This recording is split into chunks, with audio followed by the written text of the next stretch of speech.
Mirna sama Agnes ngikutin tuh di belakangnya si Dennis. Tiba-tiba Dennis ngelakuin gerakan kayaknya nyisir gitu. Tapi yang aneh di sini, Dennis waktu itu rambutnya pendek. Tapi gerakannya seolah-olah rambutnya itu panjang gitu sampai ke bawah. Jadi panjang banget. Setelah itu, tiba-tiba Dennis nengok tuh ke belakang, ke arahnya si Mirna sama si Agnes, dan bilang, "Punya sisir nggak? Pengen nyisir nih." Mirna langsung teriak tuh, "Nggak punya."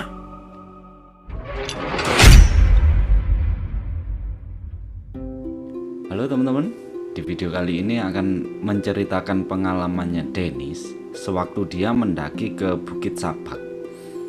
Bukit Sabak ini adalah bukit yang terletak di Sukabumi, Jawa Barat. Dan bukit ini berada di posisi yang benar-benar menghadap ke Gunung Gede. Jadi kalau kita berada di puncak Bukit Sabak, Gunung Gede ini bakalan kelihatan jelas. Meskipun ini cuma bukit gitu ya. Dan Dennis mengalami kejadian mistis nih waktu dia mendaki ke Bukit Sabak ini. Buat teman-teman yang ingin berbagi cerita maupun pengalaman horornya, bisa kirim ke email jalanmalamofficial@gmail.com dengan format audio maupun tulisan.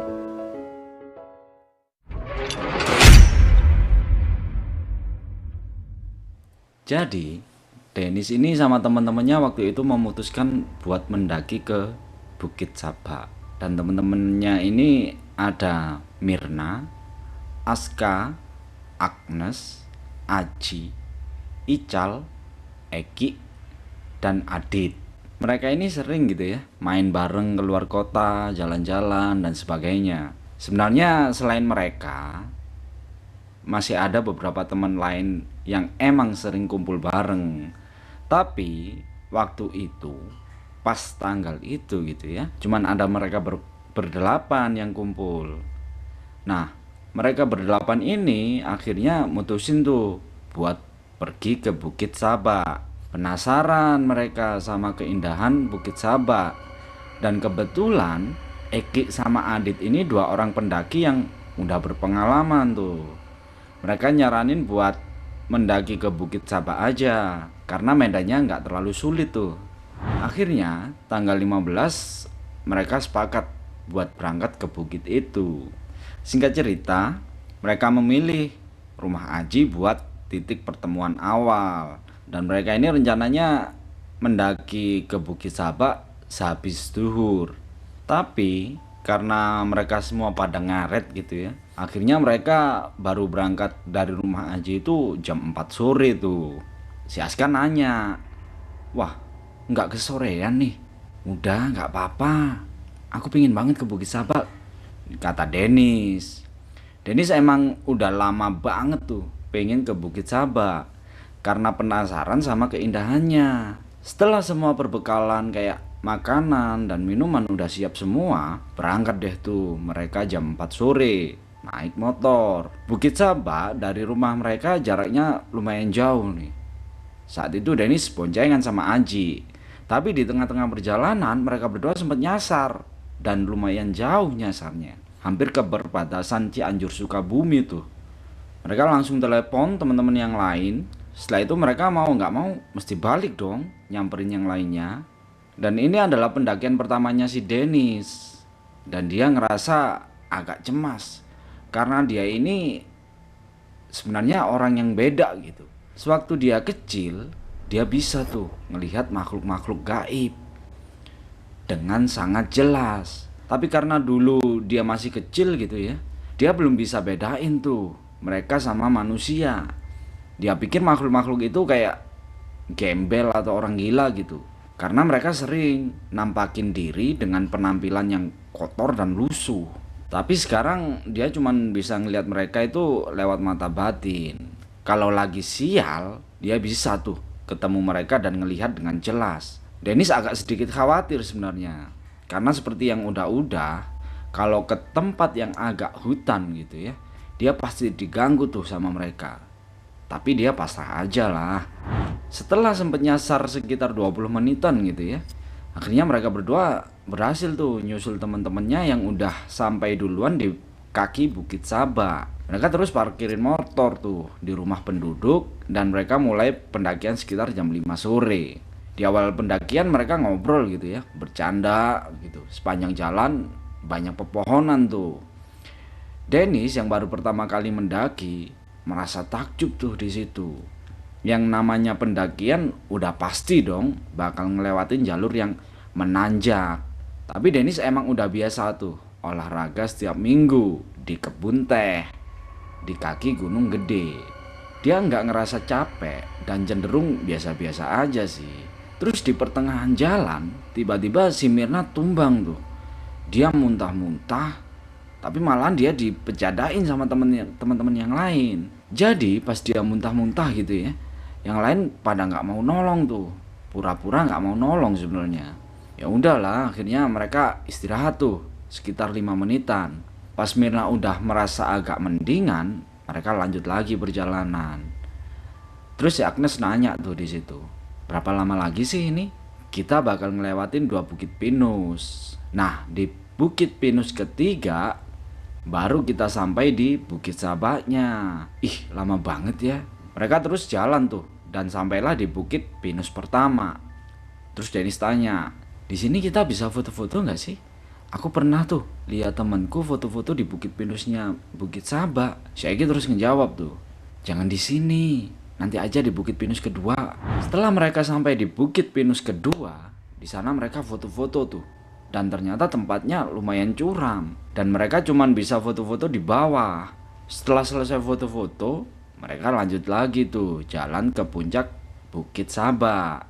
Singkat cerita, mereka sampai tuh di Bukit Pinus ketiga. Yang artinya di depan Bukit Pinus ketiga ini udah puncak.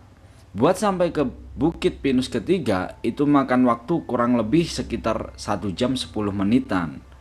Di sini Dennis tiba-tiba ngerasain hawa yang aneh tuh sewaktu ngelihat ke Bukit Pinus ketiga itu. Dia ngerasa kayak ngeri banget gitu. Beda sama Bukit Pinus pertama dan Bukit Pinus kedua. Bukit Pinus ketiga ini lumayan mudah dibuat dijangkau sebenarnya. Dennis lalu mulai tuh melangkah buat mendaki Bukit Pinus ketiga. Disusul sama si Aska sama si Mirna.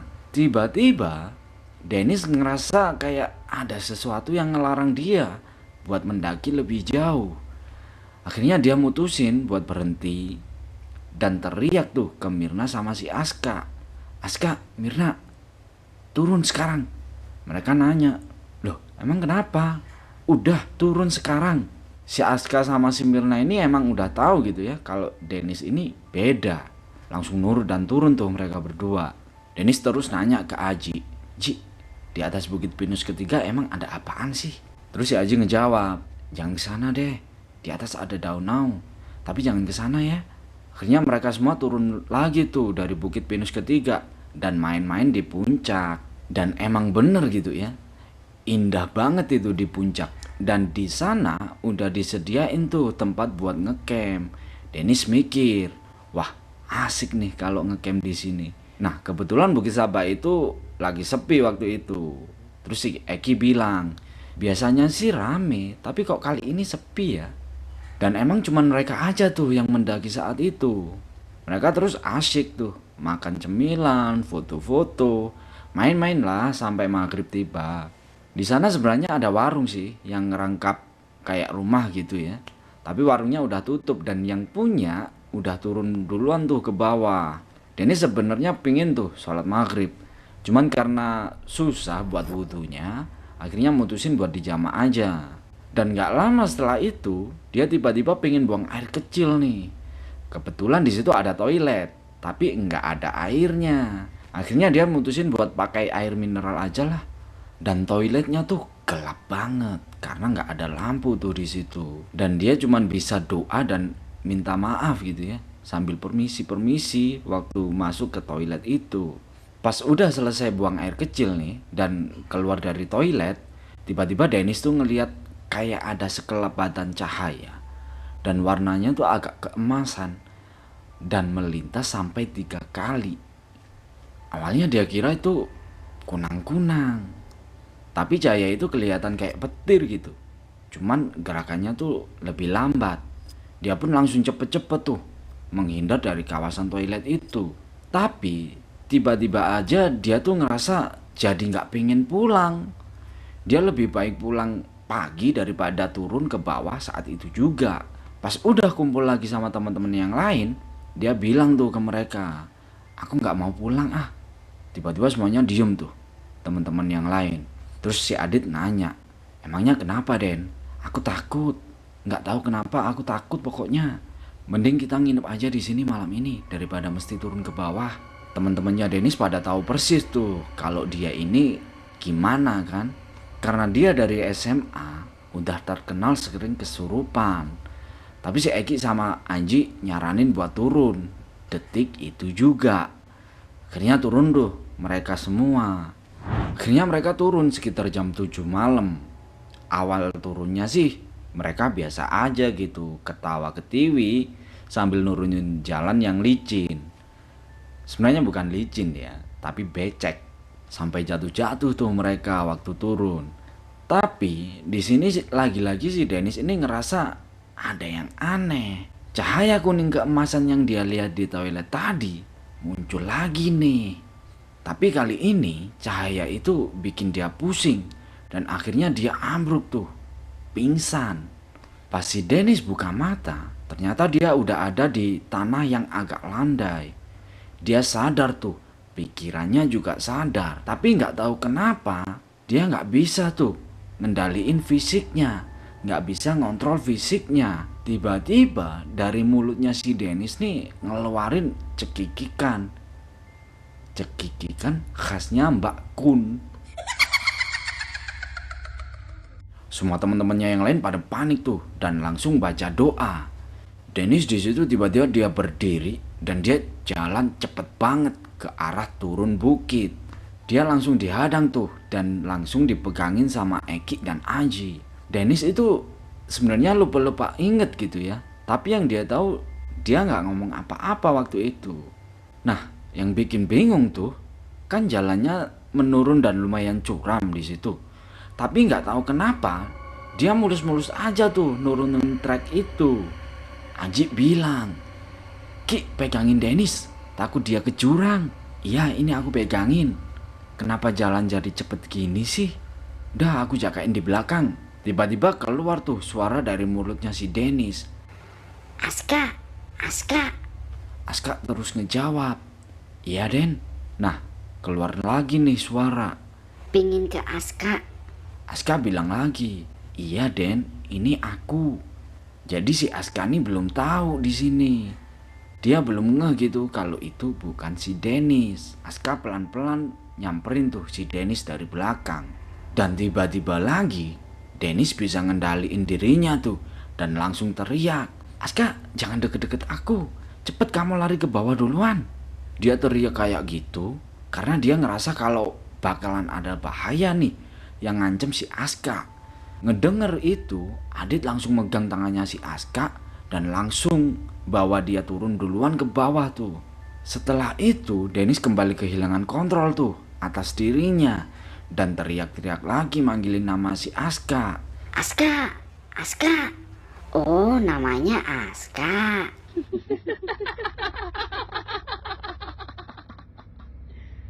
Sambil ketawa gitu. Eki nanya, kenapa kamu mau ke Aska? Mirip anak saya. Kenapa mesti Aska? Wangi. Mirna sama Agnes ngikutin tuh di belakangnya si Dennis. Tiba-tiba Dennis ngelakuin gerakan kayaknya nyisir gitu. Tapi yang aneh di sini, Dennis waktu itu rambutnya pendek. Tapi gerakannya seolah-olah rambutnya itu panjang gitu sampai ke bawah. Jadi panjang banget. Setelah itu, tiba-tiba Dennis nengok tuh ke belakang, ke arahnya si Mirna sama si Agnes, dan bilang, Punya sisir nggak? Pengen nyisir nih. Mirna langsung teriak tuh, nggak punya. Singkat cerita, nggak tahu gimana caranya, mereka sampai juga tuh di bawah. Terus mereka pergi tuh ke rumah salah satu warga yang kebetulan ngerangkap jadi warung. Teman-teman yang lainnya minta tolong tuh supaya Dennis bisa disembuhin karena dia masih cekikikan. cekikikan gak jelas gitu. Dan sialnya ustadz yang harusnya ada di situ lagi pergi pengajian, dan mereka juga baru sadar tuh kalau malam itu malam Jumat. Pada akhirnya mereka mutusin buat ngelakuin ruqyah sendiri, dan kebetulan si Aska nih bisa meruqyah tuh. Dia minta air mineral yang udah dicampur sama garam, terus dibacain deh tuh surat-surat pendek ke air itu. Setelah itu diminumin secara paksa ke Dennis. Akhirnya di situ Dennis muntah-muntah dan dia langsung sadar gitu. Dia ngerasa energinya benar-benar kekuras abis. Badannya berasa kayak abis dibanting-banting, dan sendinya itu sakit semua katanya. Setelah agak tenang gitu ya, Dennis nanya nih ke si Aska, "Aska, kamu lagi mens ya?" Aska bilang, "Iya, aku mens." Dennis langsung bilang tuh, kalau si makhluk yang ngerasukin dia berasal dari Bukit Venus ketiga.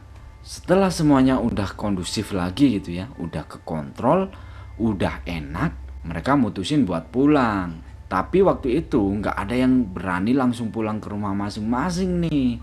Mereka mutusin buat nginep dulu di rumahnya si Aji. Dah segitu teman-teman ya, cerita pengalamannya si Aska sama teman-temannya waktu mendaki ke Bukit Sabak. Buat teman-teman yang ingin berbagi cerita maupun pengalaman horornya, bisa kirim ke email jalanmalamofficial@gmail.com dengan format audio maupun tulisan. Terima kasih semuanya, terima kasih buat para subscriber, terima kasih buat supportnya, buat dukungannya, terima kasih juga buat yang udah komen, udah like, udah share ke yang lainnya. Terima kasih banyak semuanya. Semoga siapapun yang saat ini lagi sakit, semoga lekas diberi kesembuhan, dan siapapun itu semoga kita selalu diberikan kemudahan dalam hal apapun, termasuk kemudahan dalam hal rezeki gitu ya. Amin amin ya rabbal alamin. Dan semoga kita selalu diberikan kemudahan dalam mencapai apa yang kita harapkan selama ini. Gitu ya teman-teman. Terima kasih semuanya. Wassalamualaikum warahmatullahi wabarakatuh.